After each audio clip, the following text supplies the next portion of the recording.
Juliana Streva es una compañera brasilera cuya investigación transdisciplinaria y arte experimental involucra poéticas y políticas del cuerpo. En el 2020 terminó su film, Mulheres em Movimento, y es autora del libro Corpo, Raça, Poder, publicado en el 2018. Ha sido postdoctorada en el Centro Messila y tiene un doctorado en Derecho por la Freie Universität en Berlín. Juliana nos hablará en inglés y el título que nos ofrece es Quilombo Politics Today, Fugitive Routes from the End of the World. Good afternoon, everyone, or good evening, depending where you are. I would like also to first thank you, all the organizers, and all for this opportunity to be here with this inspiring and dear friends speakers, and especially for Moira for the invitation also to think together on this webinar. I think it's a crucial discussion to have today. And I begin my presentation by recognizing that this is not the beginning, as emphasized by the Afro-Brazilian feminist saying, nossos passos vêm de longe, our steps come from far away.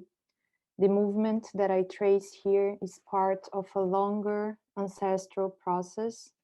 So instead of following any type of linear progressive narrative, the routes that I'm experimenting here are closer to the imagery of jumping from a moving boat into the turbulent waters of a transatlantic ocean. I delve here within the anti-racist and feminist epistemologies from Latin America, within the framework of América Latina, conceptualized by Lélia Gonzalez, Transatlântica, as mentioned by Maria Beatriz Nascimento, and Terreiro Político-Pedagógico, conceptualized by Érica Malunguinho. These gestures that I am here is to confront, firstly, and to transform the continual epistemicide perpetrated against non-Western bodies, voices, memories, experiences, and knowledge that have been impacting particularly Black and Indigenous women in Latin America. So my presentation today is part of a broader work that is concerned with the theory and the practice of Black radical tradition, and especially feminist tradition, involving not only academic literature, but also what I'm calling living archives, which means oral histories and corporeal experiences that have been shared with me by women engaged in grassroots movements in Brazil, especially in Rio de Janeiro, Salvador, and Manaus. Also by Quilombo activists as Onir Araújo, who kindly had long conversations with me, even though digitally because of Corona, who has been activist and lawyer of Movimento Negro Unificado and Frente Quilombola in Brazil, and also by the members of the Mandata Quilombo, that I also have been digital conversations due to the ongoing conditions of Corona. Far from being speaking for or merely speaking about anti-racist feminisms, my positionality here is of being speaking with, so there is a conversatório. And in this way, I mean that I'm together with Frantz Fanon and W.E.B. Du Bois in refusing to delineate racism as a Black problem, as well as sexism as the woman problem, but to understand both racism and sexism as structural problems, and therefore they demand collective diagnosis and social coalitions. Since I don't have much time, I will just try to now organize all this delving in the ocean and all this turbulence in three main points. The first point, I will be introducing the notion of Quilombo fugitivity. The second point, we will address a Quilombar democracy and a bit of Ubuntu. And the third and final part of the presentation, I will be addressing the fugitive routes traced by Mandata Quilombo Todays in Brazil. Can change this slide, please, because I'm not controlling. Thank you. For those who are not very well familiarized with the term of Quilombo, It can be somehow associated with the movements from Caribbean and Latin America named marrons, palenques, cumbes, cimarrons. Indeed, the notion of Quilombo has been considered one of the most controversial fields in the contemporary Brazilian studies because of the complex ways that it intervenes and interplays with geography, history, anthropology, sociology, law, and politics. During the slavery plantation system in Brazil, Quilombo was legally defined by the Portuguese colonial law as a crime described by the gathering of at least 5 enslaved people. The criminalization established by the Portuguese Conselho Ultramarino was followed by the legal allowance to kill a member of a Quilombo, namely Quilombola, which endured until the formal abolition of slavery in 1888 in Brazil, the last country to abolish slavery in the world. In the racial capitalism system we all live in, established by colonialism, I quote, "There is no outside. Refusal takes place inside and makes its break, its flight, its exodus from the inside," as stated by Fred Moten and Stefano Harney in the Undercommons. As a rupture from the inside, Quilombo historically confabulate multiracial and multi-ethnic communities based on collective property, communitarian economy, and some even on the socialization of social reproduction work.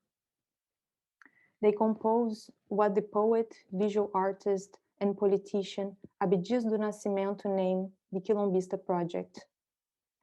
Here I follow the poet and historian Maria Beatriz Nascimento in framing the notion of Quilombo as much broader and deeper than the colonial frame of de escravo fugido, runaway slave, or the legal hegemonic definition from today's of remaining Quilombola communities. In this way, the definitions and contours of Quilombo I'm proposing here, it's not to reduce Quilombo as a historical past, but actually seeing Quilombo as a continuum of anti-colonial gestures and struggles that propose other forms and poetic political forms of living together today. In this way, and as Érica Malunguinho conceptualizes, it is an Afro-diasporic technology that has been evoked in Brazil to radically reclaim and reinvent democracy by challenging the colonial and neoliberal politics of death in which profit has been placed above life.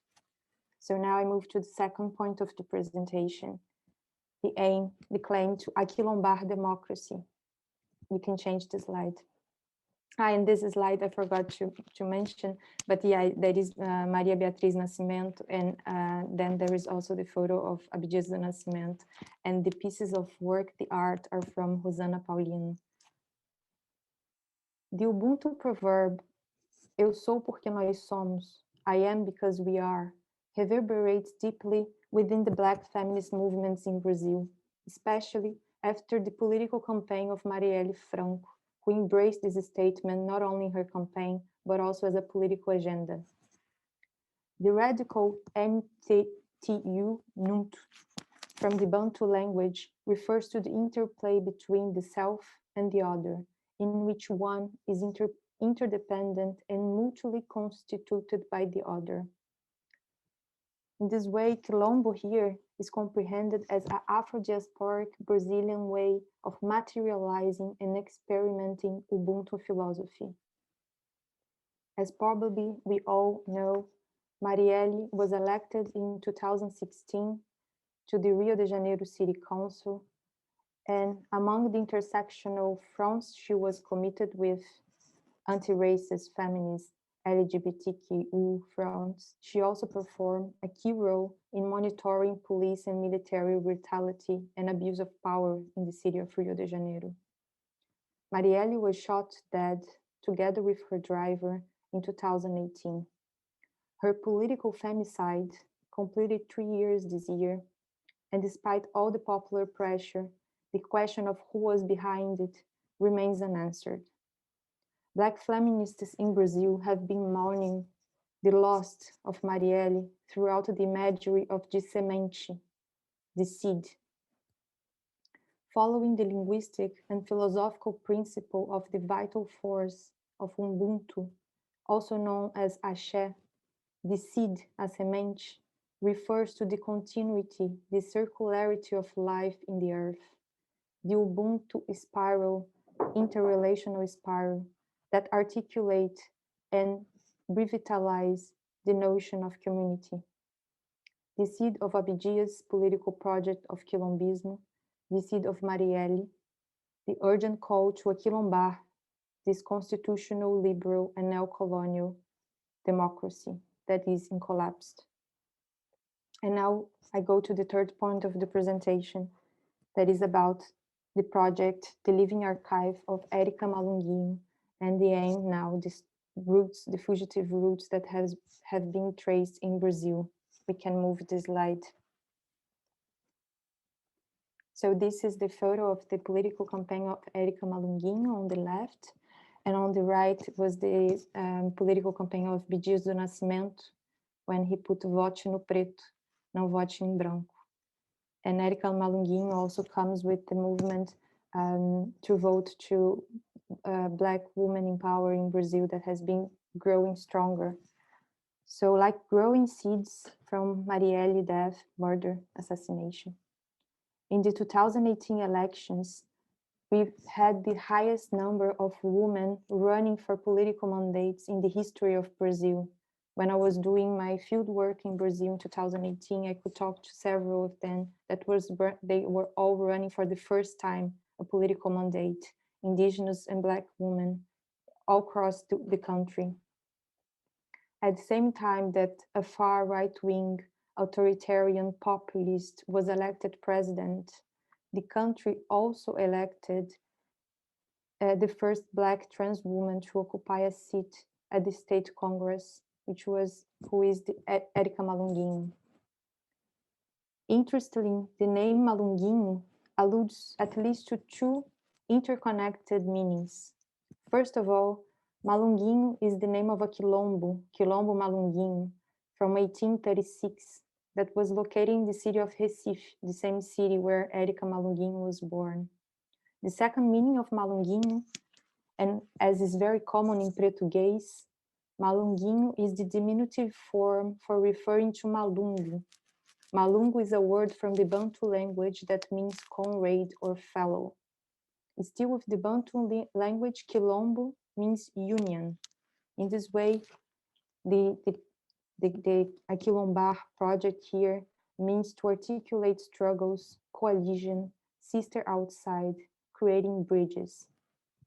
Malunguinho named her political mandate as Mandata Quilombo, and now I will focus in two main strategies that have been traced by Érica Malunguinho and all the members and social movements and grassroots movements within institutional politics and also beyond in Brazil today. We can move the slide.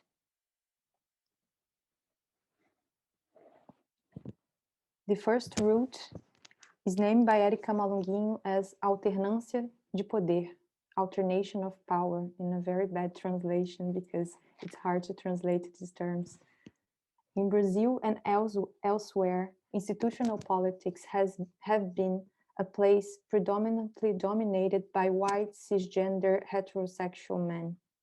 Far from a random coincidence, modern institutional politics have been the territoriality where whiteness and masculinized ideals of power have been constantly produced. Moreover, it configures the space by excellence in which the modern dichotomic divisions of society have central role, the politics and the domestic, the public and the private, the male and the female, the white and the non-white.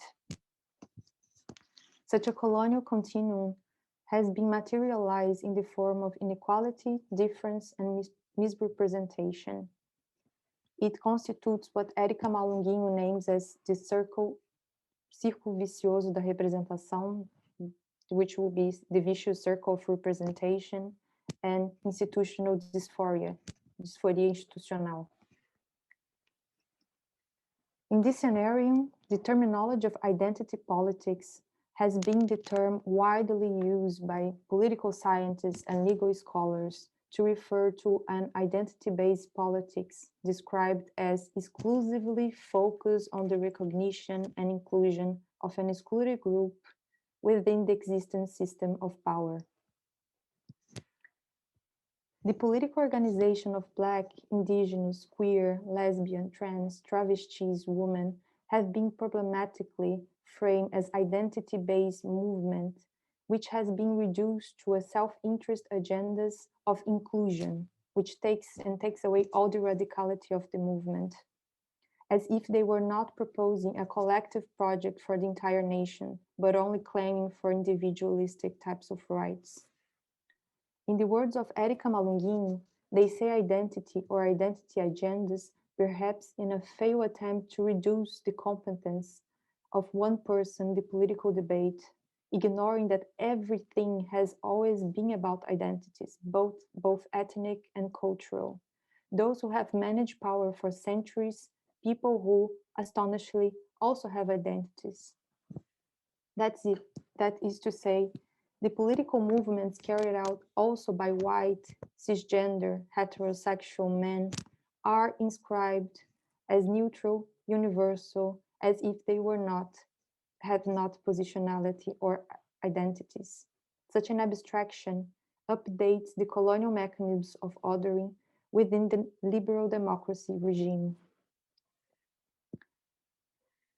So here, shifting this frame, this common dominant narrative of identity politics, I go back to the actually first moment that identity politics was conceptualized by the Combahee River Collective in 1983, which was a Black feminist lesbian socialist organization.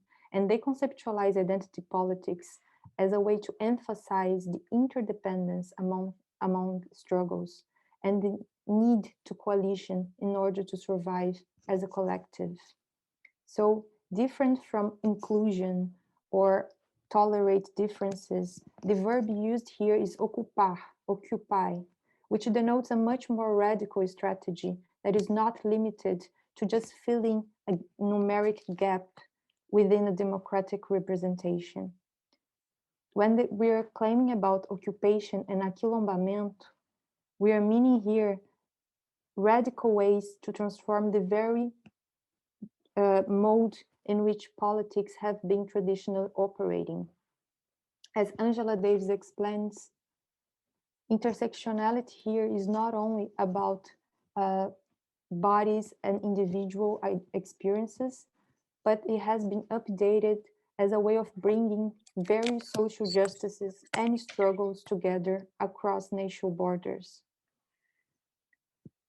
Regarding the articulation between queer, Afro-diasporic people, the poet Tatiana Nascimento queered the term Quilombo as a queerlombo, as a community not only for resisting, but also for re-existing in the terms of caring, seeding, and creating a different way of existence.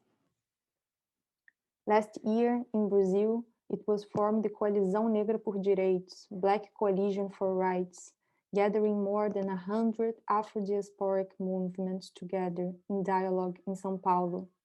This coalition strives for politics of life, the Ubuntu vital force in a form of politics, institutional politics and grassroots politics, based in the principles of collaboration, ancestralidade, circularity, orality, self-care, collectivism, memory, and the respect of differences. In their words, then, and only then, another world will be possible. Now, going very briefly to the second route in my 2 final minutes of presentation, is reintegração de posse. Reintegração de posse is a terminology, a legal terminology defined in Brazil as a way of defending your private property against intrusion of others, or your legal possession. However, the use of reintegração de posse here is much more in a subversive way of denouncing the historical dispossession and deterritorialization in which modern nations were built. It therefore confronts the individual rights and private property while bringing attention to the colonial and continual dispossession of lands, bodies, languages, cultures, memories, knowledge, ways of being, and ways of living together. The struggle against dispossession is not confused with the struggle for possession and accumulation. Quilombo confabulates alternative practices of coexistence that do not reinscribe the domains of private property, individualistic exploitation. Instead of these hyper-masculinized ideas of competition and domination, here I'm putting Quilombo within a feminist and anti-racist strategies of a communitarian, articulated and interconnected economy. In the words of the Black feminists in Brazil, uma sobe puxa outra, refers to the peripheric collective communitarian economy of care. Without romanticizing the precarity and the ongoing struggle to survive carried out by peripheric women in Brazil, they have been inventing, reinventing, poeticizing, revitalizing the technology of Quilombo while building new political aesthetics that listens to the marginalized knowledges and reinvents territorialities of existence. I conclude my presentation with the words of Érica Malunguinho. Taking the Afrocenter as the epicenter is to disrupt the logic of the institutionalized power. It does not mean to leave someone aside, but rather to propose to rebalance forces, which will consequently produce other horizons, more human horizons, because our struggle is for life. Thank you.